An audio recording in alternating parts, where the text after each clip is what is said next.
de allá por el año 1967, hoy nuestra querida Escuela de Negocios ICDA.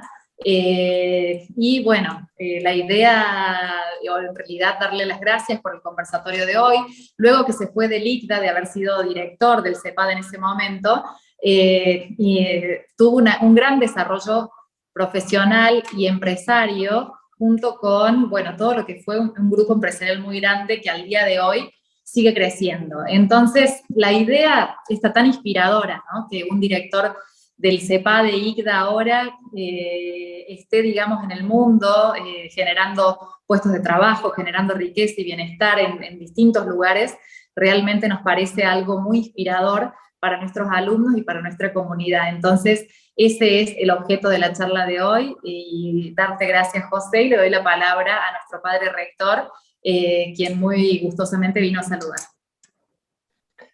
Bien, yo voy a saludar a José María, que si no recuerda es profesor honoris causa de la universidad. Entonces para mí es un gusto allí. Ha mostrado concretamente su amistad con la universidad, que nos tiene presente en más de una ocasión de una manera muy concreta. Y yo quisiera recordar una frase del padre Kolbenbach. Con esto saludo porque los presentes estarán interesados en escuchar a José María. El padre Kolbenbach, que fue general de la Compañía de Jesús, casi 25 años, decía que el éxito de una institución universitaria, de una institución educativa jesuita, se mide por el bien que hacen sus egresados.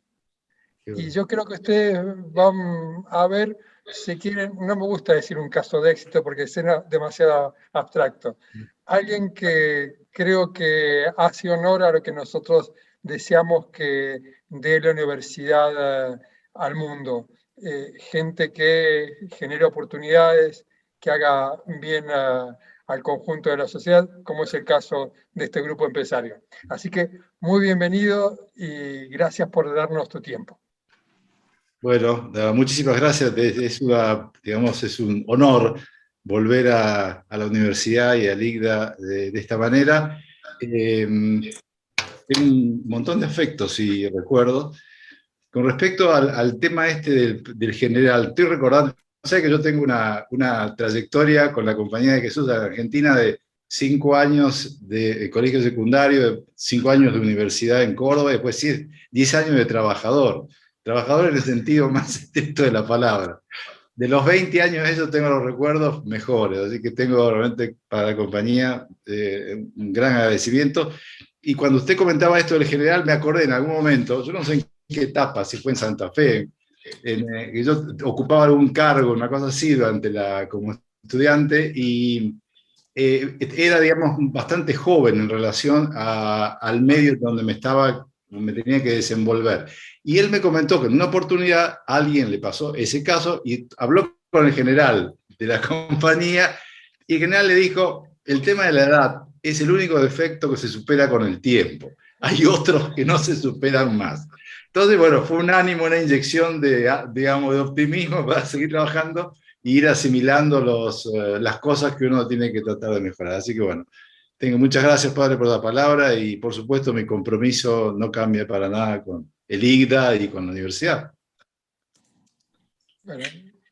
Bueno, bienvenido. Y bueno, ya entrando entonces en ambiente, José, realmente el otro día cuando nos reunimos me quedé con ganas de hacerte muchas preguntas, así que las vamos a hacer aquí a toda la comunidad que nos está viendo y escuchando, ¿no? Entonces, preguntarte cómo comenzó todo esto, cómo fue la idea de los cables de aluminio, porque hay que decir que tu empresa, el Grupo Alubar, se dedica justamente al tema de cables de aluminio eléctricos, ¿no? Entonces, ¿cómo empezó todo esto? Bueno, esto, si yo hablo de más, ustedes me cortan porque, digamos, no quisiera tampoco sobrecargarlos con mucha información.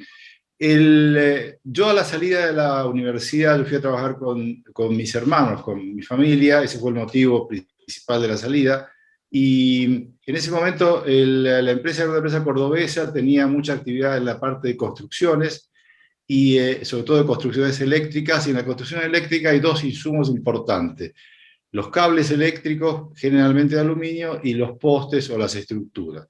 En Argentina siempre hubo estructuras muy concentradas en materia de proveedores. Entonces, en materia de cables, realmente si uno quería tratar de ganar una hora, tenía que tener alguna forma de poder tener acceso a los cables de manera barata. O sea, de manera económica, no barata. Y la estructura empresarial, aquí entramos realmente de lleno en lo que es administración de empresas y política económica. Las estructuras empresariales argentinas, varias, digamos, han tenido y tienen un grado de concentración muy importante. Eso quiere decir que, por ejemplo, si había 3 fabricantes de cables, los fabricantes de cables se ponían de acuerdo para definir a quién le vendían el cable o no. Entonces, si uno hace obra, precisaba un cable, precisaba, digamos, tener cable en condiciones económicas y dependía de un fabricante de cables. Entonces, mi hermano, que era ingeniero y un gran empresario, falleció no hace mucho, digamos, decidió hacer una fábrica de cable. Entonces, con mucha precariedad y limitaciones de medio, empezamos a hacer cables en Argentina. Y posteriormente al cable, el cable tiene una materia prima que es el aluminio en forma de alambrón, que es un alambre grande, y también había, creo, 1 o 2 fabricantes de alambrón, que a su vez hacían cable. Entonces, comprarle la materia prima para hacer un cable para nosotros y salir a competir con ese mismo fabricante era una cosa medio difícil para crecer, que era la cosa que uno tenía en la cabeza permanente. Entonces, hicimos una fábrica de alambrón.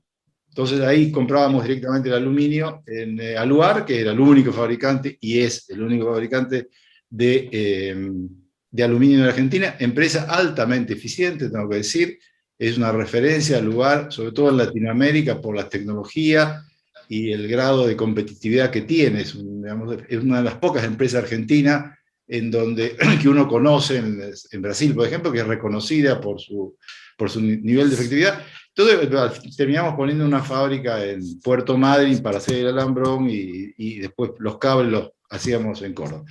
Entonces, ese fue más o menos la parte del proceso de conocer lo que era el cable. De los 3 hermanos, uno se fue a Europa a trabajar, empezamos a trabajar en Europa, en Italia, con una planta que trabajó muy poco, porque no querían vender materia prima, una multinacional, una cosa rarísima, y en Hungría, eso fue posterior a la apertura de la perestroika y de Rusia, entonces empezamos a trabajar en Hungría. Entonces, empezamos a tener un cierto grado de experiencia internacional. Esa experiencia después se amplió un poco en Alemania, trabajando con materia prima, con chatarra de aluminio, y digamos, empezó a hacer un negocio que lo conocíamos bastante bien.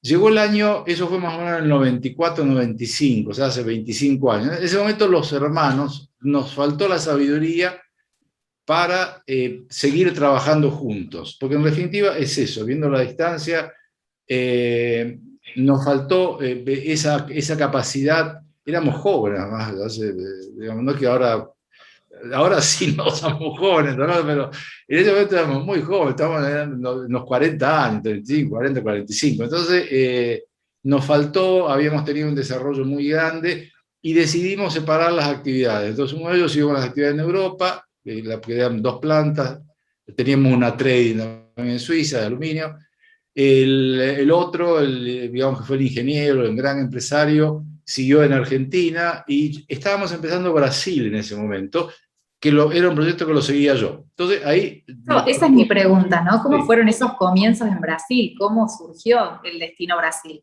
En Brasil lo veníamos siguiendo hace tiempo. Brasil es el único mercado de más de 200 millones de habitantes que uno puede ir en auto.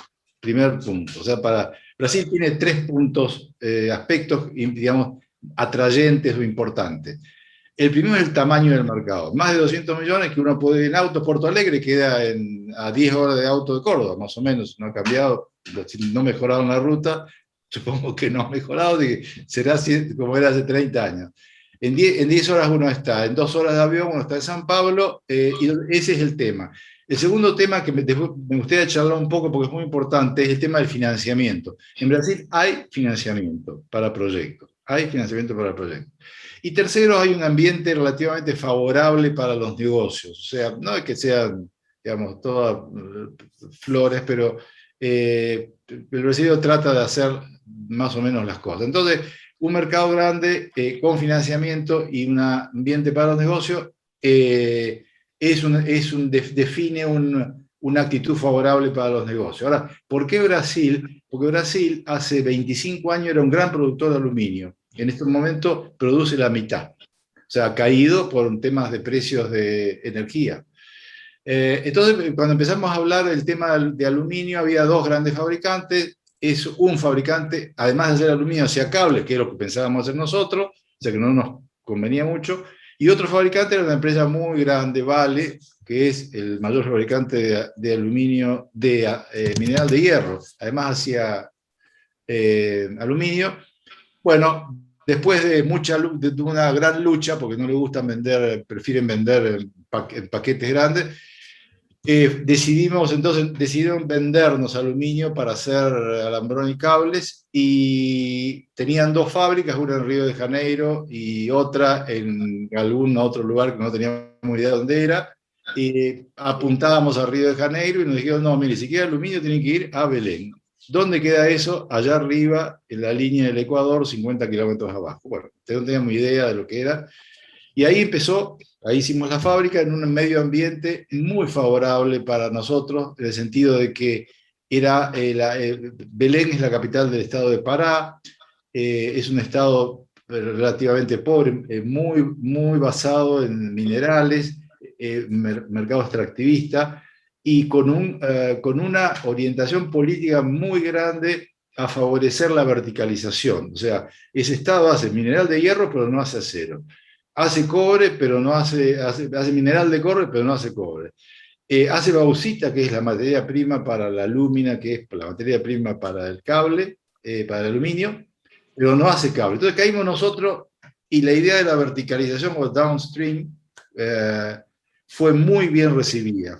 Era una forma que es muy curioso, además, las expectativas de la gente de los locales, de tener que las materias, que no sientan que se están llevando las materias primas y no queda nada. Ese es el sentido de la verticalización, ¿no? Bueno, ahí empezamos, y bueno, y siendo un mercado grande, habiendo financiamiento y ganas de apoyar esto, digamos, empezamos a trabajar. Ese fue el motivo, un poco larga la contestación, pero ese es el origen de por qué estamos en Brasil.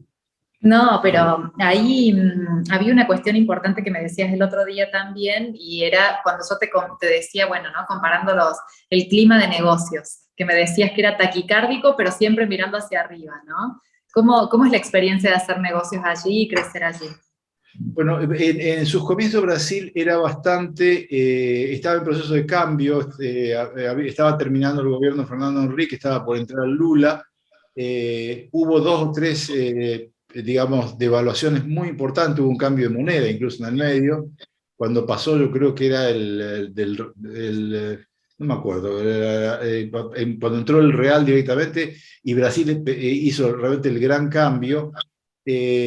Entonces, esas son cosas imprevisibles, digamos, que uno tiene que estar preparado para cambiar sobre la marcha. Entonces, esa parte fue al principio. Después, realmente, la política energética en la parte nuestra fue bastante constante. Terminó el gobierno de Fernando Henrique, se mantuvo muy bien. Entró Lula los 2 o 3, 4 primeros años también, y después bajó un poco, pero continuó. Da la impresión que en Brasil el sector eléctrico, el área técnica es bastante homogénea en los diferentes partidos. O sea, tanto en el PSDB, que es el partido de Fernando Henrique, como en el PT, que es Lula, y ahora no sé en qué partido están los demás, porque es una mezcla de partidos, pero en general los técnicos se hablan entre ellos, y hay, digamos, más allá de la impronta política muy importante, porque no hay mayorías en el Congreso. O sea, el Congreso tiene 500 diputados y Lula tenía 50. Bolsonaro, el Congreso tiene 500 diputados, Bolsonaro también tiene 50. Entonces, hay toda una política de acuerdos para, digamos, para permitir obtener la mayoría. Digamos, en el tema de Bolsonaro se habla de las 3 B. B de Boi, que vendría a ser ganado, que es el grupo agricultor. B de Biblia, que son los evangelistas, que son muy, muy fuertes, y la otra B es la B de bala, de armamentos. O sea, entonces esos grupos que son muy importantes votan en función, además del interés de ellos, en función de las posibilidades que tienen de participar en el gobierno. Y todo se negocia, o sea, un Ministerio de Energía, una Secretaría para un lado, la vota para otro partido, y después de la Secretaría una empresa para uno, y dentro de la empresa los cargos, hasta llegar hasta los gerentes, o sea que el gerente... Pero en la parte de energía siempre se respetó bastante el nivel técnico, o sea, no era alguien que no tenía ni idea de lo que pasaba, ni digamos, una orientación muy sesgada para un lado. Realmente los brasileños son bastante más abiertos para pensar, ¿no? Más pragmáticos. ¿Y cómo fue que en ese marco, ¿no? O sea, que en este Brasil comenzaron a pensar en otros destinos como Canadá y recientemente Estados Unidos? Bueno, eso fue una decisión nuestra estratégica. Es decir, cuando cumplimos los 20 años, o 21 años, me parece, de trabajar, dijimos, bueno, a partir de ahora entramos en el proceso de internacionalización. Brasil, digamos, los brasileños no son muy proclives a la internacionalización porque consideran que en sí es un continente. O sea, es un continente autosuficiente, no necesitan ni de los argentinos, ni de México, nada. Bueno, México no está fuera del continente, pero... Entonces salir del continente de Brasil es algo que... digamos, es bastante bien visto. Están obviamente las grandes empresas que son internacionales, mundiales, como Vale, que tienen fabricación de minerales, sobre todo, que son conocidas, pero si no, no hay, ahora la producción de carne en Brasil, los brasileños son primeros en el mundo. Entonces, ese proceso fue para nosotros una cosa de decir, bueno, nosotros queremos salir a la parte internacional. Y tengo que hacer un comentario, y les pido que lo interpreten, digamos, que no lo interpreten mal. Por ejemplo, Argentina en relación a Brasil, Brasil en relación a Argentina, produce 8 veces más de cables. Si quieren pongamos 10 para facilitar el cálculo. 10 veces más, de 1 a 10. 15.000 toneladas, pues acá en Argentina, 150.000 en Brasil. La relación entre Brasil y Estados Unidos es de 1 a 5. Estados Unidos produce 5 veces más de cable que Estados Unidos. Estados Unidos produce 5 veces más de cable que Brasil. Y China produce a su vez 5 veces más de cable que Estados Unidos. Entonces, si uno empieza a multiplicar 10 por 5, por 5, por 5, le da algo así como 250. Esa es la relación que hay entre China y Argentina en materia de tamaño, de capacidad o capacidad de producción. Eso puede ser una falacia en el sentido de decir, ¿qué tiene que ver que tenga 250 veces más China que Argentina? Y tiene que ver en que si a alguno de esos países se le salta la llave de contacto y decide hacer alguna acción muy agresiva en algún mercado, somos todos extremadamente vulnerables. Eso viendo la parte, digamos, defensiva. Y por otra parte, produciendo 250 veces más, uno tiene capacidades para generar, para hacer, digamos, desarrollo de investigación, para entrar en mercados y aguantarse pérdidas durante mucho tiempo. Dimensión. Entonces, la internacionalización es una forma de tener un volumen para poder tener mejores condiciones de negociación. Entonces, en ese momento apareció Canadá, se estaba vendiendo una planta que nosotros la veníamos siguiendo hace tiempo, lo compramos y nos recibió muy bien los canadienses. Primero de todo, el grupo nuestro brasilero compró la idea, o sea, salir a vender. Y obviamente la gente de la planta la está manejando, normalmente de 60 personas, 70, y son 5 brasileños los que lo manejan. Entonces hay un italiano ahí en el medio, digamos, y no conocían el francés, está en la zona de Quebec. Te aguantan, en Belém la temperatura máxima es 25, la temperatura mínima es 25 grados centígrados, o sea, un calor todo el año. En la zona donde estamos, normalmente está entre 0 y 20 grados bajo cero. Entonces uno ve la foto, pobre brasilero que tienen que aguantarse eso, se lo están aguantando. Y también hay financiamiento, de una planta que estaba parada, o sea, funcionó, digamos, rápidamente, y por ejemplo, lo negativo de Canadá, que nos sorprendió mucho, es que el movimiento sindical es muy fuerte. Entonces, cuando nosotros entramos, estaba parada la planta, tuvimos que renegociar todo el contrato, digamos, el contrato sindical, no sé, con condiciones, por ejemplo, que una persona que trabaja, la que me acuerdo, una persona que trabaja, digamos, en un puesto técnico, tiene que tener la posibilidad, y no, la empresa no le puede prohibir, de en los momentos libres poder dar asesoramiento en otra empresa, por ejemplo. Que es una cosa que llama la atención, digo, pero la persona trabaja para nosotros, o trabaja en la empresa, trabaja en la empresa, no puede estar afuera. Bueno, eso al final se eliminó. Pero en general en Canadá la impresión es que la parte sindical son acuerdos, sobre todo en la parte francesa donde estamos, son acuerdos bastante fuertes. Ahí también la parte de transportes está bastante cartelizada y es muy difícil, digamos, tener costos buenos. Pero bueno, fue una experiencia. Y Estados Unidos es bastante más simple. Todo es más simple, o sea, uno da la impresión que si hace algo que sirva, es más simple para hacer una empresa, es más simple para contratar, es más simple para conseguir costos competitivos, quizás no en energía, ahora viene todo el tema de la energía verde, es un tema importante, pero la impresión es esa. Entonces, Giselle, la experiencia nuestra es que es muy fácil, más fácil trabajar, no muy fácil, no, es más fácil trabajar afuera que en países como Brasil. Brasil es muy burocrático también. Mira vos, o sea que en ese sentido parece que sería parte de la culturalidad de Latinoamérica, ¿no? El tema de cómo están conformadas las estructuras burocráticas para hacer negocios, la cultura en general, ¿no?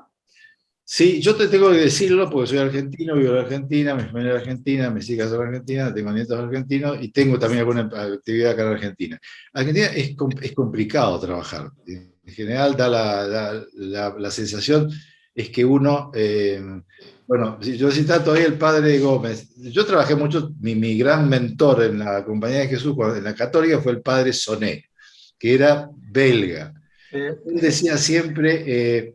yo, por ejemplo, digamos, yo razono en inglés, soy apasionado en español, no sé,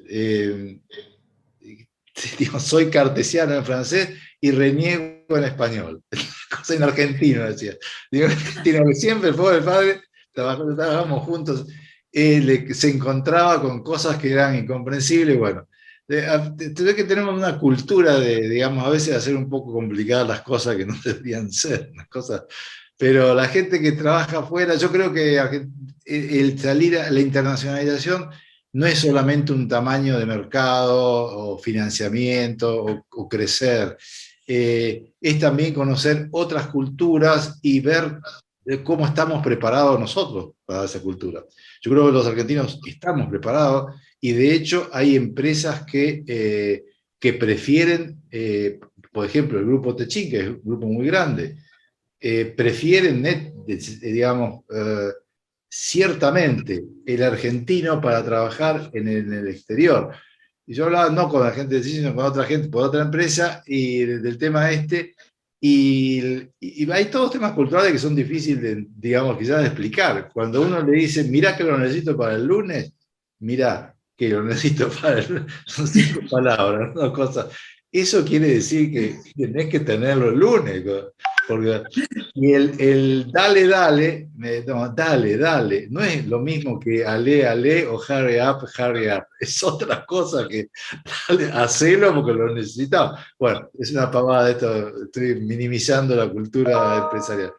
Pero, pero yo creo que sí, estoy seguro que, digamos, que los argentinos tenemos además esto de la costumbre del agua caliente y el agua fría, nos ponen, nos sacan, nos ponen, nos sacan, nos ha dado una capacidad de adaptación, yo creo que muy grande, quizás no buscada ni querida, pero una supervivencia necesaria. Y yo creo que el general argentino tiene la capacidad para descollar, ¿no? Para sobresalir, quizás no en la parte de organización, quizás estamos un poco medio desorganizados, Ahí, por ejemplo, culturalmente hay una diferencia interesante con Brasil.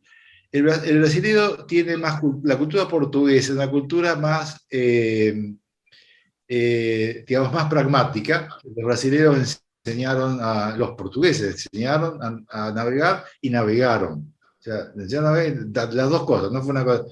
Entonces tuvieron, digamos, no lo digo, Celso Laffer lo dice eso, que es fue un ministro y filósofo, una personalidad. Yo creo que eso le da una cultura un poco más de trabajar sobre cosas muy más concretas. Esa cultura brasileña, que digamos de la formalidad, eso lleva a una formalidad mayor, las estructuras son más formales, es muy difícil en una empresa, yo soy digamos, fui gerente, después director, soy presidente, soy el accionista, entonces mis posibilidades de ascenso son fáciles, pero quiero decir que ocupé siempre los cargos más altos.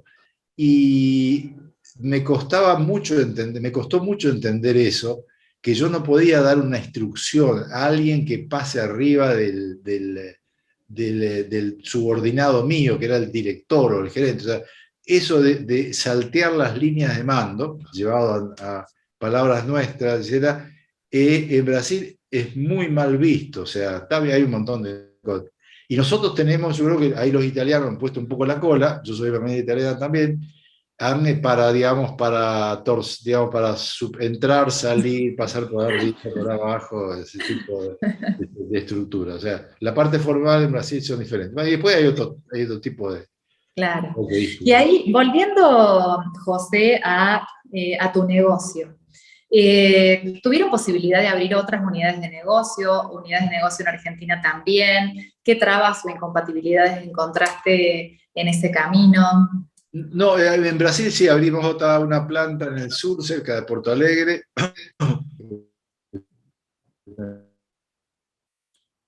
Y después de Canadá estamos en Estados Unidos, la planta que está en Missouri, que estamos poniendo en marcha ahora, que estará en funcionamiento, no sé, en un par de meses, el primer trimestre del año que viene.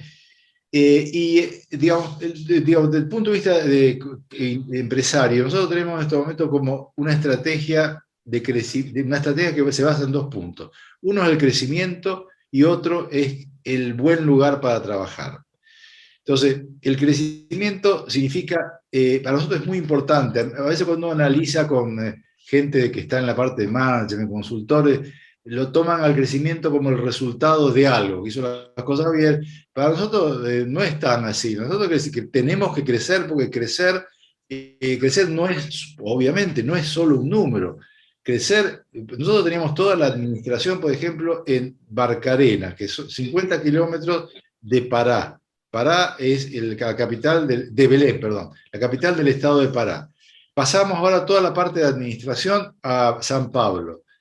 Creo que son 80 personas que se mudaron todos los de Pará.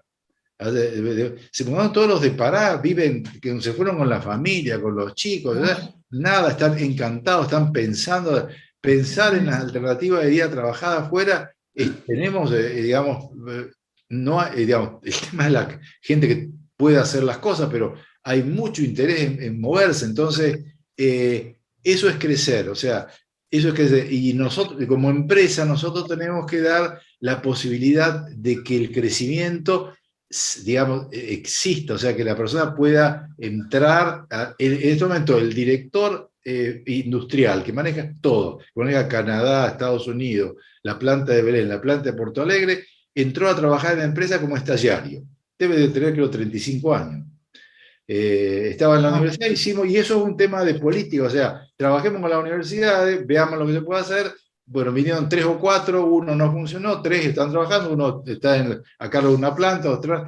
Entonces, eso es crecer, o sea, es ver que, y es muy difícil, o sea, es fácil de decir, pero es muy difícil estructurar eso. Nosotros tenemos unas 1000 personas ahora. Es muy difícil, digamos, llevar eso a toda la estructura. Por eso el segundo elemento es que sea un buen lugar para trabajar, y eso no depende claro que depende de nosotros, uno puede decir, pero el buen lugar para trabajar, digamos, en nuestro caso, ¿no? La vuelta que le dé, puede darle, pero es el sentido de participación. O sea, uno tiene que poder participar. Y la participación, esto viene de la época que estábamos en CEPADE, había un libro escrito por uno de ellos que fue compañero nuestro, que empezamos juntos. La participación puede ser institucional, entonces el Banco Provincia de Buenos Aires tiene un representante del sindicato, el director, y participa. Y eso no es participación en este criterio. Participación es poder tomar parte en las decisiones. Entonces, en la medida que uno puede llevar eso al nivel más bajo de la estructura, y nuevamente es fácil de decir, pero es muy difícil hacerlo, yo creo que la gente se siente más involucrada. Y uno tiene sorpresas impresionantes, en el sentido que, digamos, la gente está motivada, ve que la empresa crece, digamos, que está remunerada, está considerada. Bueno, esos son los dos pilares que nos orientan. Espero que nos sigan orientando por mucho tiempo. Sí, la verdad que es muy interesante lo que estás diciendo, José. Y ahí preguntarte una pregunta de color, que es ¿cuántos empleados tiene hoy el grupo? Y lo otro, en el buen ambiente para hacer negocios, ¿no? El hecho de, bueno, esta política que decías de que se sientan bien, del buen lugar para trabajar. ¿Qué código de ética empresaria tienen? Son todas preguntas que se me van ocurriendo mientras hablas, ¿no? Estamos arriba de 1000, debemos estar cerca de 1100 en estos momentos, la mayor parte en Brasil, en Canadá debemos tener 70 y en Estados Unidos apuntaremos más o menos a lo mismo, ya que la mayor parte está en Brasil. Y el código de ética, sí, tenemos un código de ética y tenemos una serie de principios, de valores que tratamos de reflejar en toda la estructura de organización. La integridad, el sentido de emprendedurismo, no sé cómo se dice, emprendedurismo, el sentido empresarial, la relación con los clientes, una política de comunicación, y hay uno o dos más que no lo tengo presente. El que tengo bien presente es el tema de emprendedurismo, porque insistí mucho que se coloque como un principio. Y no es el tema de, como en su momento yo lo había interpretado mal, como lo interpretaban algunas empresas brasileñas, de sentirse dueño, sino no es el sentirse, sino sentirse responsable de que lo que uno hace es condición indispensable para que esa cosa se haga. Entonces, uno se convierte en una persona importante, porque lo que uno hace, si no lo hace uno, aparentemente no se hace. Entonces, ese sentido y además, no solamente en el sentido de emprender, o sea, de iniciar cosas, llevarla adelante, que es una cosa que nosotros favorecemos mucho en la empresa, motivamos, o sea, las ideas nuevas, ¿no? Son todas cosas, a veces son fáciles de decir, pero a veces son difíciles de llevar a la práctica. Hay un código de ética, la gente cuando entra lo tiene, incluso lo tiene que afirmar. El tema de comportamiento éticos con los clientes es un tema que está escrito. Le digo, por ejemplo, un caso que nos llevó a una decisión importante. Nosotros tenemos otra empresa en el grupo que se ocupa de hacer obras, una empresa mucho más chica comparativamente, y hace obras eléctricas y consume cables. Entonces, esa empresa es muy chica, ¿no? Nunca ha tenido, porque es muy especializada en productos eólicos, nunca ha tenido necesidad de competir con los grandes constructores. Pero de vez en cuando aparece un constructor que dice, ¿ustedes le venden cable a la otra empresa? Sí, y me lo venden a mí también. Yo entonces, si tengo que competir con ella, nunca le voy a ganar. Muy bien. Nosotros ahora hemos decidido abrir las dos empresas, incluso con socios nuevos, pero eso es un caso típico de comportamiento ético. O sea, nosotros se pelean los nuestros, los dos gerentes, y se pelean mal, tanto que hemos tenido que dividir las empresas, pero porque el que hace cable dice, sí, yo le estoy vendiendo cable a la empresa esta, que es una empresa grandísima, y vos me aparecés vendiendo, haciendo obra, y me dice que no me va a comprar a mí. Y entonces el que hace obra dice, escuchame, que no hinche, yo soy tan chico que no le voy a quitar el trabajo a él. Además, vos me vendés el cable a mí al mismo precio que lo vendés al otro. Y sí, exactamente. Bueno, atrás de eso hay un comportamiento ético. Nosotros nunca lo pensamos como comportamiento ético, pero hay que ser transparente en muchas cosas. Entonces, yo si querés después te lo mando, él tenga el código que tenemos de ética. Y el tema del código de ética es muy importante, te diría, nosotros voy a hacer una publicidad, 2 años ganamos el sello de ética, que se lo dan a 20 empresas en Brasil. Lo dan bianualmente, porque tenemos una serie de procedimientos, hay código de ética también, hay el canal de ética, las denuncias que se hacen es de canal, que es manejado por una consultora independiente. Por ejemplo, hemos tenido argentinos trabajando, digamos, gente muy buena y además muy apreciados por la gente brasileña. Entonces parece que uno de ellos, cuando se estaba haciendo una parte de construcción de obra, se empezó a hacer el baño y este hombre se llevó la llave del baño. Después el baño pasó a ser baño de mujeres. Entonces él tenía la llave del baño de mujeres. No tenía ni idea de lo que tenía el baño de mujeres, una cosa así. Hubo una denuncia en el canal de ética, entonces lo aclaramos rápidamente, pero en realidad la mayoría de las, prácticamente no hay denuncias con respecto a comportamiento de género, de hombre, mujer, tipo de cosas, acoso.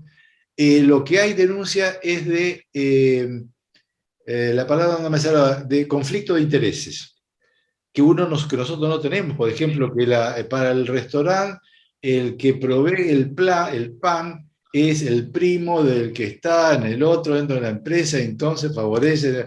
Entonces, bueno, y eso viene todo el canal, digamos, de denuncia, se llama de canal de denuncia, que es anónimo y nos ayuda para hacer. Pero lo importante de esto es que en estos momentos muchas empresas en Brasil solamente contratan a empresas que tengan un código de ética. Qué importante, ¿no? La nacional es importante, la europea sobre todo, a los que hacen obras. Si no teníamos, estábamos del canal General Electric, por ejemplo, tienen como en su política exigir a sus proveedores comportamientos éticos. Entonces, que tengan. Después, si se cumplen, es otro tema, ¿no? Es lo que era la ISO hace 30 años. Claro. Y ahora es este certificado de ética, ¿no? Sí, hace 30 años eran todos muy jóvenes. Pero ¿qué le importa a mí si yo tengo procedimientos para hacer la política de compra? No lo tengo, si en definitiva, si le hago mal. Y te decían, si no tenés el norma ISO, yo no te contrato. Bueno, ahora es con respecto a normas éticas. Así que yo creo que las estructuras se van a hacer más exigentes en ese sentido. Cada vez más, ¿no? Y eso lo estamos viendo. Así que, y una pregunta, José, y ya la última pregunta mía, y vamos a dar lugar a las preguntas del público, que ya veo que están haciendo varias. ¿Cuál es el futuro ahora del lugar? ¿Cómo la pandemia fue una oportunidad? ¿Los perjudicó? ¿Cómo se asoma este mundo 4.0 para el lugar? Y nosotros, nuestro crecimiento ahora, que es uno de los 2 pilares nuestros, uno de los 2 pilares que tenemos, van a ver que no es nada novedoso, es upstream o downstream. Upstream es hacer aluminio primario, que es lo que hace al lugar en Argentina. Y downstream, seguir haciendo los productos que tenemos, quizás un poco más diversificados, saliendo de la parte eléctrica. Entonces, esos son los 2 grandes, digamos, focos de negocio nuestros para crecer. En este momento, en el upstream, que sería hacer aluminio primero, son inversiones muy grandes. En Brasil hay financiamiento, uno podría pensar en hacerla, pero proyectos que estén en funcionamiento, que serían brownfield projects, son muy difíciles porque los precios de commodities son muy altos. Entonces, nadie tiene interés en salir de eso. Dicho en otros términos, los fabricantes de aluminio están ganando muchísima plata en estos momentos. Entonces, no tienen interés en salir, o si salen, piden precios locos. Y por otra parte, los proyectos Greenfield, que son proyectos nuevos, como ven que los fabricantes de aluminio están ganando mucha plata, automáticamente han subido 40-50% el precio de hacer una planta de aluminio. Con lo cual, y son proyectos muy largos, o sea, nosotros estuvimos averiguando algunos proyectos, los chinos están entrando muy rápidamente en este mercado, y son proyectos que demoran 5 años de madurar. Dicho por la gente que construye más proyectos en el mundo occidental, entre que se decide hacer y se consigue la financiación, ¿verdad? Bueno, si no es, a partir del 4º o 5º año se puede estar empezando a producir. Entonces, una inversión a 4 o 5 años es un tema para hablar con los financiadores, que son los bancos. Hay que tener, digamos, un poco de optimismo y ganas de hacerla, y gente que crea que se puede hacer. Entonces, ese es el tema. Y por otra parte, los proyectos de downstream, que son los proyectos de usar el aluminio para hacer cables o para hacer otro tipo de cosas, se encuentran más o menos en la misma situación. Es que cuando quiere comprar un proyecto en este momento que esté en funcionamiento, le están ganando, le está yendo muy bien. Excepto la gente que tiene unos cuantos años y ha pasado diferentes ciclos, los ha pasado un ciclo ascendente, descendente, etcétera, en donde tiene un poco más de sentido común, pero no hay mucho ánimo para hacerlo. Entonces, nosotros estamos entrando tratando de la parte del downstream, buscar una diferenciación que nos permita ser competitivos. Y la tenemos, nosotros tenemos proyectos, por ejemplo, para hacer cables que usan aleaciones, que podemos producirla económicamente en cantidades más importantes que lo que hacen los demás. O sea, si el competidor nuestro más importante en Brasil, que es una italiana, hace, qué sé yo, 1.000 toneladas por mes, nosotros podemos hacer 6.000-7.000 al mismo precio. Y eso desarrollado por los ingenieros nuestros, algunos eran argentinos y otros son los que entraron pasantes de la universidad. Así que son tecnologías.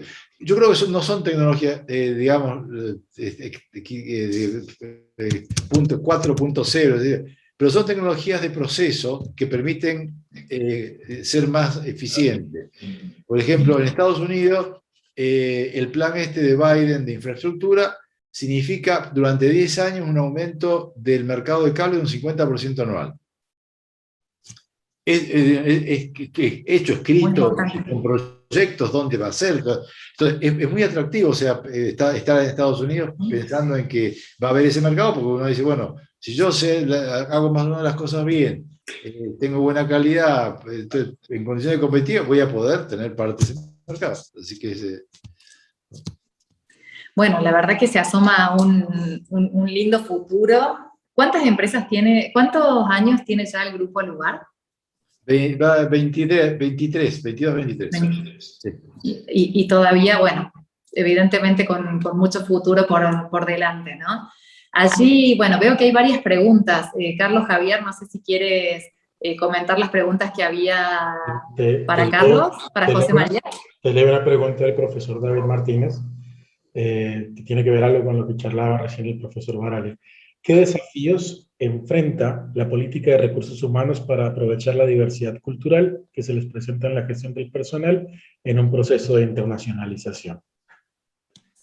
En realidad yo creo que son muchos los desafíos, y el primer desafío es convencer a los brasileros de que no son, digamos, que tienen que entender que hay otra persona que pueden opinar y pueden tener conocimiento igual o mayor que ellos. Nosotros lo entendimos como argentinos cuando fuimos a Brasil, y tuvimos que aceptar un montón de cosas. Al final, digamos, pudimos convivir bien, nos aceptan, nos aprecian, yo creo. En general, en Brasil hay una aceptación del empresario mayor de lo que hay acá en Argentina, pero bueno, allá quizás se manifiesta a través del sentido de que no se oponen tanto a la mentalidad empresaria. Pero ese sentido de adaptación, digamos, que le comentaba de sentido de la realidad, de pragmatismo, es lo que permite ubicar, yo creo, es lo que permite completar el desafío del desarrollo de personal de esa internacionalización. Cuando empezamos con Canadá, invitamos a 2 o 3, a la que era gerente comercial de la empresa donde estaba antes, y vinieron y conoció la gente de Belén, y se entendieron y las atendieron muy bien, y las llevaron a comer y las llevaron a las casas de familia, aún las casas de familia vivían en condiciones muy modestas, y los brasileños tienen un sentido también un sentido de conducción muy tranquilo, no son, la tranquilidad es un tema que es una virtud, yo creo que tienen en su manera de gestión. Eso por una parte en cuanto a la estructura normal, y aprovechamos todo lo que es la estructura local, o sea, excepto 3 o 4 o 5 personas de nivel directivo, el resto son todos locales. Y nos integramos bastante bien, o sea, estamos pensando, queremos integrarnos, o sea, queremos entender cómo funcionan, cómo trabajan, qué hacen, qué quieren, cómo hay que pagar, ese tipo de cosas, y no hemos tenido problemas. Ahora, del punto de vista interno, sí, tuvimos que, tenemos, está el director general nuestro, y abajo hay 7 directores. Realmente abajo, el nivel inmediato de esos directores, por ejemplo, la mitad tuvimos que renovarla en los últimos 2 años. Buscar gente, sobre todo el director de recursos humanos. El director de recursos humanos ahora es una persona que ha trabajado afuera en varias empresas productoras de partes, trabajó en Francia, trabajó en Alemania, o sea, trabajó en empresas brasileñas que tienen experiencia en el exterior. O sea, estamos tratando de conseguir la mejor gente con experiencia internacional. Y la parte financiera, que es el otro gran punto, Brasil tiene una estructura financiera muy buena. O sea, los principales bancos internacionales están en Brasil y tienen autonomía. O sea, los bancos internacionales también han aceptado la cultura brasileña. El tipo que es gerente y dice, te doy el crédito, te da, digamos, obviamente debe tener definidos sus márgenes de alzada, etcétera, pero, digamos, tienen un buen nivel de autonomía. El financiamiento de las operaciones, tanto de Canadá como de Estados Unidos, fue hecha por bancos brasileños. Qué bárbaro, de verdad que en eso Brasil es un monstruo, ¿no? Económico, de potencia, mercado, habitantes. Así sí, que... Es un mercado grande, exactamente. Y la parte financiera tienen instrumentos financieros competitivos a nivel internacional. Perfecto. Carlos, ¿otra pregunta? No sé si es una pregunta como tal, pero voy a aprovecharla. El profesor Luis puso en el chat la combinación Alt más H, que en Windows es un comando para abrir herramientas. Entonces, no sé si lo hizo a propósito, si fue una pregunta, pero vamos a aprovecharlo. Tenemos que preguntar en una cajita de herramientas, esa típica expresión del toolbox, ¿no? Si pensáramos en hacer un toolbox para la internacionalización, ¿cuáles serían esas herramientas, profesor Varales, que sí o sí tendría que estar en la cajita de herramientas de un proceso de internacionalización? Yo creo que el primero, y después le voy a dar una experiencia de China, el primero es viajar. El primero es viajar y conocer, digamos, abrir la cabeza y ver lo que se puede hacer. Generalmente cuando hablábamos, yo lo tengo de hace muchos años, porque en CEPAD de ICTA, por ejemplo, habíamos hecho un proyecto que se llamaba UGPEX, que yo creo que desapareció el proyecto UGPEX, que quiere decir Universidad, Gobierno y Empresa para Promoción de Exportación, que era de la UEA. Entonces era eso, o sea, juntar un grupo de empresas, juntamos empresas maquinarias agrícolas, que eran las empresas, el gobierno apoyaba la preparación de la oferta exportable, y nosotros más o menos le contábamos o hacíamos lo que podíamos entender para conocer un poco más el mercado. Entonces, el salir es lo principal. Generalmente, sobre todo a nivel de empresas chicas, hay un tema de restricción económica. Yo lo veo, por ejemplo, tengo una bodega en Mendoza, que es una bodega chica, y Mendoza tiene varios sistemas de promoción, junto con el CFI, Pro Mendoza, para promocionar exportación. Y arman grupos para viajar. Entonces, hay que pensar que si a uno no, digamos, no tiene la capacidad para ir solo, suponiendo que le guste, que es otro tema en donde yo creo que estamos los argentinos con un paso atrás, o sea, no nos gusta viajar, ponerse de acuerdo con alguien, o sea, uno tiene que estar, digamos, preparado para, digamos, compartir algo, gastos, una cosa así, o poner a alguien para hacerlo. Pero el tema de viajar me parece el tema principal. Viajar, uno tiene una idea muy concreta y sorpresas eso viene de la época de Cepade. Había una gente de Córdoba que se puso a vender soda en Perú, y los peruanos no toman soda, por ejemplo. Máquinas para hacer soda. Me acuerdo que como lo comentábamos con él, con el hombre el dueño de la fábrica muchas veces. Entonces uno se da cuenta de cosas que precisa el mercado, y uno puede estar preparado para adaptarse mejor a eso. Y además uno va conociendo a la gente, o sea, la gente que puede ayudar localmente para ser la contraparte, digamos, en el país donde uno piensa trabajar. Pero yo le diría que la primera cosa es el viajar, para tener conocimiento. Segundo, creo que hay que estar preparado para hacer algo que los demás no hagan, y hacerlo más o menos bien. Después voy al ejemplo de China, ¿no? Ahora, si uno no tiene nada que haga bien, y no quiere además gastar plata, es medio difícil el tema de la internacionalización. Habrá que buscar otra forma de hacer negocios afuera, pero yo creo que haciendo algo que sirva a los demás y al país donde uno va, y viajando es un tema de tiempo, nada más. Se puede empezar a internacionalizar la empresa. A partir de ahí uno puede decidirse, ocupar, digamos, hacer una filial, hacer una oficina de ventas, tener un representante, o pensar en instalarse directamente. Yo creo que yo apuesto al tema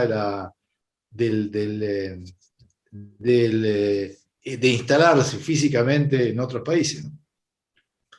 Excelente. Yo José, creo que hay esos 3 puntos, no puedo, es lo que se me ocurre ahora, pero me parece que son claves.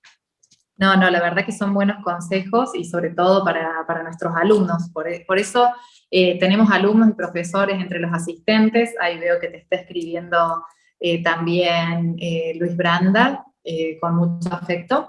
Así que, bueno, la última pregunta que te queríamos hacer, y ya con esto terminaríamos este conversatorio tan interesante, es ¿qué consejos le darías a nuestros alumnos de MBA y de las especializaciones que viven en Argentina y que miran el mundo, ¿no? Y que buscan abrazar este mundo tan grande de negocios y de oportunidades? Yo creo que realmente es difícil dar consejo. Me parece que hay un tema de tener la cabeza abierta. Creo que tener la cabeza abierta para ver, digamos, nuevas alternativas, nuevas ideas, nuevas personas, nuevas formas de pensar, nuevos trabajos. Yo creo que las restricciones, por ejemplo, que yo veo del lado nuestro, del lado argentino, es, yo comentaba recién el tema de los viajes, es que a la gente no le gusta viajar. Ese es el tema. O sea, no le gusta viajar a Cochabamba, Bolivia, con todo respeto, son tipos bárbaros, Sucre, Bolivia, ¿no? Le gusta viajar a Miami, claro, ahí va a tener varios candidatos europeos, pero pasarse un fin de semana afuera es algo, lo he vivido mucho con los argentinos, es algo que es muy violenta a mucha gente, o sea, a la gente no le gusta. En los medios donde uno trabaja, que es Latinoamérica. Que me refiero a medios que no son agradables para pasar un fin de semana, eso, tiene que bancarse eso fuera de la familia y volver y pensar que ni... Entonces yo creo que hay que pensar en tener la cabeza abierta, ver, digamos, tratar de entender lo que piensan los demás, qué es lo que quieren los demás, cómo trabajan los demás, respetar lo que piensan, y después tiene que haber una acción muy decidida de instalarse con representantes, etc. Dame 2 minutos, Gisela, voy a contar el tema de China. Estuvimos trabajando con un grupo de brasileros del Consejo Empresarial con relación a China. Yo estuve incluso varios meses estando en China. ¿Qué se podía hacer con China? La propuesta mía fue con China era, en este momento China es el mayor comprador de productos brasileños. Compra tanto como el total de exportaciones de Argentina. Y además lo que compra son 3 productos: petróleo, soja y mineral de hierro. O sea, que productos primarios total. Entonces, la propuesta que yo la llevé en un viaje de ellos fue juntar a un grupo, digamos, es un oxímoron, pero juntar a un pequeño grupo para hacer una masa crítica, o sea, para hacer una pequeña masa crítica por un pequeño grupo de gente que tenga un nivel de facturación, pongan el que quiera. Habíamos puesto entre 30 y 50 millones de dólares al año, que a lo mejor en Argentina es una locura. Bueno, ahora voy a ponerlo menos. De manera tal que ese grupo, después de 10 años, multiplique eso con un 0 más. O sea, si eran 30 millones, llegaba a facturar 300. Que vaya 10 personas y que esas 10 personas, después de 5 o 10 años, sean 1000 personas. Que se culturicen totalmente, que significa que tomen esas cosas que comen los chinos en el desayuno, que nadie la puede tolerar, que son fideos y cereales, ¿verdad? Que conozcan una china o un chino, el tema es que se casen si es posible, que conozcan lo que es tener una suegra china, un suegro chino, un sobrinito chino. Entonces, después de 10 años, ahí se ha formado y lo principal, lo que dije al principio, que hagan algo que sirva y que se pueda exportar. Los chinos no les interesa recibir gente para que se instale y venda más porque el mercado chino es grande. Hay que ir y hacer algo. Puede ser cosas muy simples, pero que se sirvan. Entonces, si uno hace cosas que sirven, se instala, sacrifica a 50, 100 personas por 5 años y después está preparado para recibirlos a la vuelta y se formó esa masa, esa era la política comercial que estábamos proponiendo para Brasil. Y 1000 personas que han pasado por China, o 500, por ejemplo, que eran brasileros, y eso después lo tratamos de hacer con Argentina y no funcionó. Digamos, crea un grupo muy importante, o sea, el que sabe cómo come, cómo son las chinas, cómo son los chinitos, etc., crea culturalmente algo que va a facilitar mucho las cosas. O sea, digo eso porque significa una acción de instalarse afuera, o sea, para mí eso es internacionalizar, o sea, tratar de hacer eso. Y Argentina lo puede hacer, lo podía hacer más fácil que Brasil. Cuando empezamos a intentarlo, a probarlo, era juntar de 5 o 6 empresas o 10 del rubro alimentación. Entonces, que pudieran hacer cosas que a China le interesaba. Bueno, y a partir de después, no sé, o sea, como siempre las cosas acá son medio complicadas, no pudimos. No, pero bueno, es muy interesante, ¿no? Porque realmente implica apropiarse de la cultura del otro, ¿no? Para poder entender el modo de hacer negocios. Sí, ¿no? lo hicieron los inmigrantes cuando vinieron acá, que largaron todo y se asimilaron. Lo hace la gente que viene acá y se instala, lo están haciendo los chinos que vienen a Argentina, que vienen a Brasil también. Sí, ya lo creo. Ya lo creo, la verdad que, bueno, y hablando de China, es un mundo, también es otro mundo, ¿no? Totalmente distinto a la cultura occidental, la cultura oriental, creo que eso va a ser motivo de un segundo capítulo, José. Así que me comentabas que estaban explorando ustedes el mercado para comenzar a exportar hacia allá, ¿no? Sí, yo de China, las experiencias que yo tengo en China, digamos, no fueron, son experiencias, como siempre hay que aprender, ¿no? Pero no fueron buenas, o sea, la experiencia mía universitaria no fue buena, quizás no se armó más, no se armó bien. El tema empresarial, yo creo que sí, esta idea que digo de formar un grupo o grupos que se instalen y que tengan cierto poder, creo que tiene cierto color, y porque lo he visto con, por ejemplo, el tema de los vinos, hay idea de plantearlo junto con carne, para tener cierto volumen. Y hay, digamos, fabricantes de productores de vino en Argentina muy buenos, y productores de carnes también, o sea, eso daría una posibilidad. Y después hay que conseguir a los argentinos que quieran ponerse de novio con las chinas y a los argentinos con los chinos. Por ahí sale algo. Y quedan la integración. Así que bueno, es un lindo desafío, creo que todavía nos falta un poquito, tengo que reconocer que nos falta un poquito de procesarlo a eso, pero bueno, siempre hay un comienzo. Bueno, José, realmente ha sido para nosotros un enorme gusto y placer haberte tenido aquí. Te vamos a invitar a que podamos seguir nuevos temas, porque la verdad que con toda la experiencia que tienes en varios rubros, la verdad con todo el grupo empresario, y creo que con distintos temas de esta charla, por lo menos en lo personal se me han disparado como varios ítems que son motivo de charlas posteriores. Así que, José, nos encantaría que nos brindes tu experiencia. Estamos muy agradecidos de que el primer director del CEPADE esté dando una charla en el ICDA, en nuestro querido ICDA, y eso para nosotros es un enorme orgullo. Así que realmente agradecer.